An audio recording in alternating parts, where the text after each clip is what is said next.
Now it's either Ruby flex to roam and pick up an XP, a damage dealing one, they'll certainly need it, or double down, pick a roamer that's more... Okay, which one's gonna go roam? Another flex pick, Arlet. We don't get to see where it gets flexed, or I didn't quite catch it myself.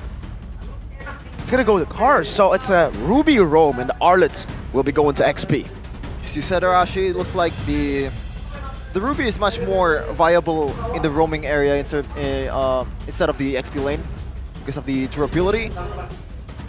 It's gonna be interesting. A lot of CCs that can be used to catch off the Ephemeris before the fight even begins. And the counter index and lineup rating. It favors Rebellion by a ton. I mean, I'm quite curious about how this is going to play out, because we talked about how the Mathilda and Theramis, oh, it's amazing, but in the at least in this season, whenever we see two massive utility heroes, sometimes it becomes a bit weird. It's almost like the teams are not sure which one to use first, which one to play around. So if the synergy is on point, I think there's still potential, but I am quite concerned because I don't think it has been doing as well. The Blue Bulls looking to decode the Terminator, the Red Robots. Bigetron Alpha versus Rebellion Esports, game number 1. Can the Kingslayers keep another win in their pocket, changing their title to Titan Slayers, or will it still remain just Kings only? Well, it seems like early on, for sure, Key being very annoying right here. So it's between Oritiz and Key right here. And I must say, if you're talking about execution, about big playmaking, the Ruby has a lot more explosiveness compared to Key on the Mathilda. That's a lot more telegraphed. If you look at the rest of the emblems, by the way, by GamesMax, for Rebellion, it's a lot of Inspires. It's very card control heavy, but look at Sway Low.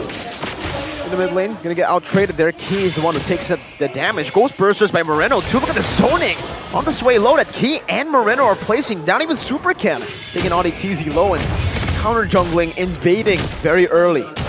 You can see the confidence that Eman has, also the trust to his teammates. The fact that he uses Barking Hunter instead of something like Tenacity or other things kind of says that he knows that he has enough peel and cover to play around in this game.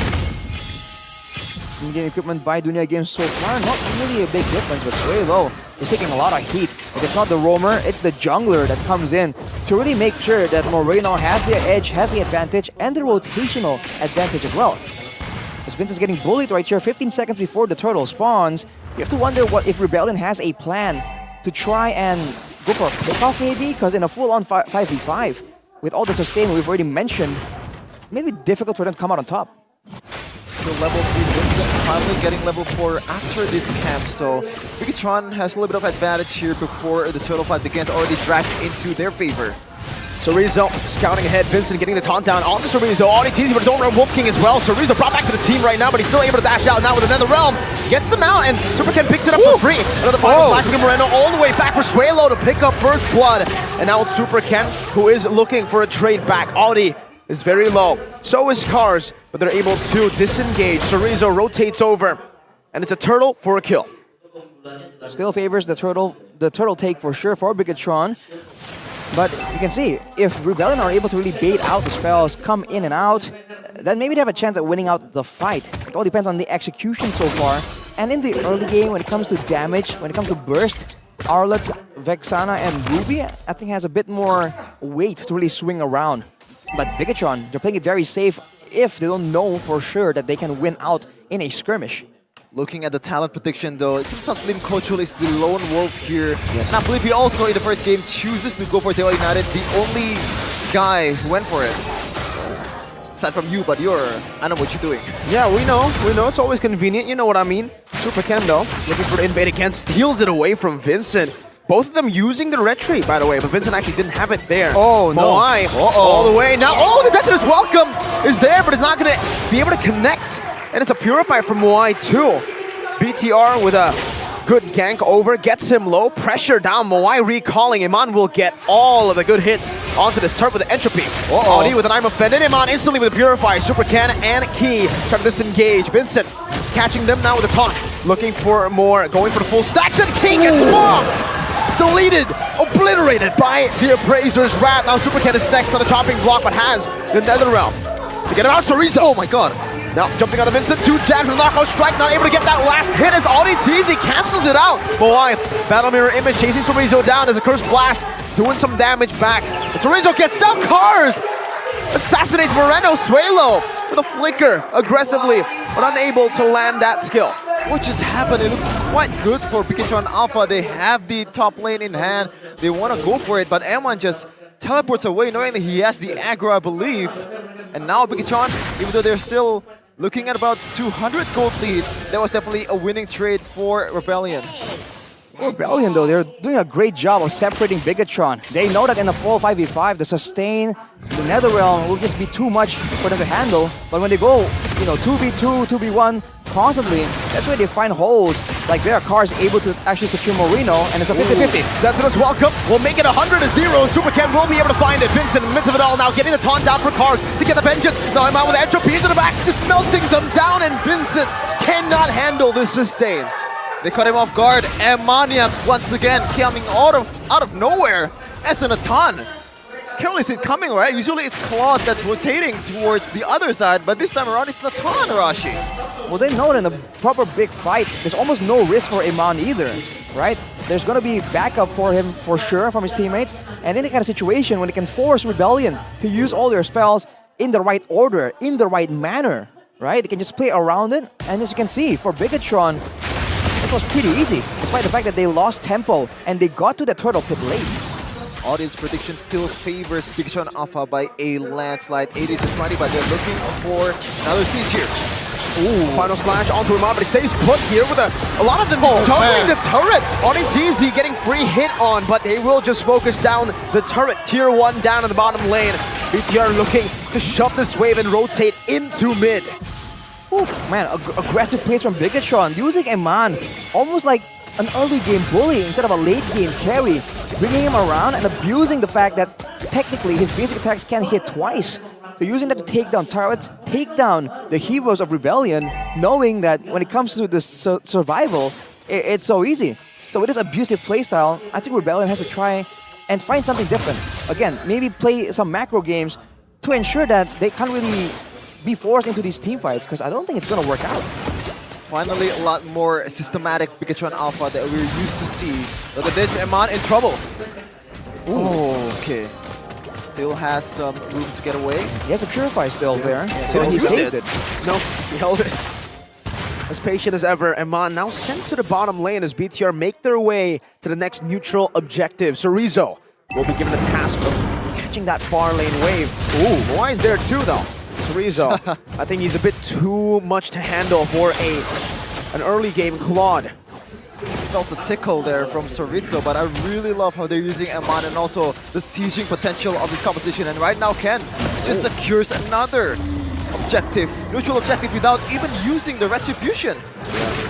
He channeled the Detona's welcome though. Oh, Cars gets read out as position. Super Ken is so far out here, but he has the guiding wind, makes it so hard for Rebellion to even respond. And Vincent has been caught in a tough spot. Auditizi might want to go for this now. Super Ken is under the turret, and with the help of the guiding wind, they get so much tempo on the map. Now you know why Mathilda is always banned, almost 100% ban rate in MPL Indonesia Season 13. A lot of utility, and right now Eman is just eating off everyone's work. Very systematic from Bigetron Alpha. While they're doing so, Moai is getting a lot of farm. I feel like Rebellion should go for trades right here, but look at Cerezo just denying that. Always so elusive, and there's no real punish potential. But look at that. An interesting dive from Super Ken. That's his welcome. And the Appraiser's rapidly chomps down on him. The Eternal Guard not going to do much as the Netherrealm comes in to save them. Moreno, 1 HP of the Netherrealm, gets silenced, but they have zoned Rebellion away from the Tier 1. Yes, they will have to trade it. Rebellion are able to get a Tier 1 up top, but that's mid lane for top. The Mathilda Faramis combo, the winning combo that we're used to see, is still as strong as ever. 5k gold lead in 8 minutes. Very dominant from the Terminators. Look at the items, Rashi. That's the Oasis for the Mathilda. That means everyone's even more tanky. On top of that, Enchanted Talisman means the Netherrealm is going to be up so often. And on the other side, Cerezo is going to be so tanky right here with the Oracle as well. That means that his shielding is going to be buffed even more. So in a full-on all-in, if they try to like burst him down, it's going to be dangerous. But can't believe Iman took that, and now he might have to pay the price. No, he dodges away from the Eternal Guard. Super Ken gets accepted as welcome, but he spits him out the wrong way. Vincent now with a taunt onto Chorizo. Bigetron looking to disengage with Audi TZ. Jumps with the I'm Offended Flicker. Chorizo in the back, dealing damage to Moai, zoning them away. And for now, Rebellion will defend. No punish at all from the errors of Eman. This is the OPest combo in the game probably for me. I don't want to face this, Rashi. You have the Cold Altar, you have the Netherrealm, you have the Guiding Wind and Shields. What do you do with it? what you do is you use a marksman that's vulnerable in the early game, but even stronger in the late game, and you take full control. No, I'm offended, and Rebellion team's just lost. They're trying to force plays to happen, but they don't have the damage to really punish this overextension, this over-aggression from Bigetron. They're going to be forced to trade again, or even lose a base tower right here. They have no solution for Chorizo. Oh, man. What a damage! 35,000 damage dealt for Super Ken. Just, again. Now look at this, the scouting of the Mathilda. Just like that, Super Ken picks up the Lord for free. There are no trades available for Rebellion. A 7,000 gold lead for Bigetron Alpha. As textbook as you can get, man. Like, every time there is a turret on the outer part, we're gonna siege it. Then we move on to another turret to siege it again, because we have so much HP, we have so much margin of error, we can't really be punished. Oh. It's hard. It's hard. It's just hard. It's very difficult, especially when Bigetron, they don't put anyone else except maybe Iman and Super Ken in the front. So there's never a chance for them to really catch Bigetron off guard, because even if the Mathilda gets picked off, the Fire Mist can cover, and vice versa. Yep, a random 3-man knockup earlier. Final slash canceled away, but it's welcome. He brings up 2! Chomps on 1, Cars isolated by the death in his welcome.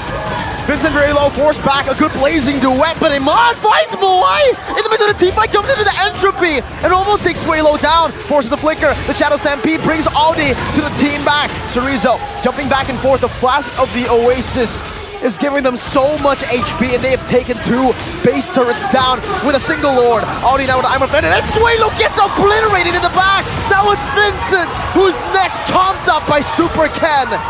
11 minutes and 27 seconds is all Bigetron need to dispose of Rebellion Esports. And I believe that is the fastest game so far.